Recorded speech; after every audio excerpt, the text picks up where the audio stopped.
Ang mga tatay ang pinakasinungaling. Kadalasang sinasabi sa paraang pabiro o may halong pagmamahal, hindi ito literal na paninira sa mga ama. Karaniwan itong naririnig sa mga kwento kung saan ang ama ay nagsisinungaling upang protektahan ang kanyang pamilya, itago ang sariling sakripisyo o pagaanin ang loob ng kanyang mga anak.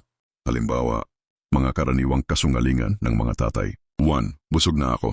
Kahit gutom, ibinibigay ang pagkain sa anak. 2. Hindi ako pagod. Kahit galing sa mahirap na trabaho, ngumingiti pa rin para sa pamilya. 3. Okay lang ako. Kahit may pinagdaraanan, ayaw magpabigat sa iba. Aral na makukuha. Una, pagmamahal sa pamamagitan ng sakripisyo. Hindi lahat ng pagmamahal ay ipinapakita sa salita. Kadalasan nasa gawa at pagtitiis ito. 2. Tahimik na pagsuporta.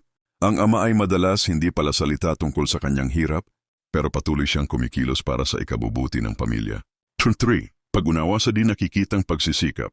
Dapat natin pahalagahan at pasalamatan ang mga ama, kahit minsan tila wala silang emosyon o panay biro. Sa likod noon, puno sila ng responsibilidad at pagmamalasakit. 4. Ang katotohanang nasa likod ng kasinungalingan. Minsan ang sinungaling ay hindi masama. Ito ay paraan para magpakita ng kabutihan at pagmamahal, gaya ng ginagawa ng maraming ama.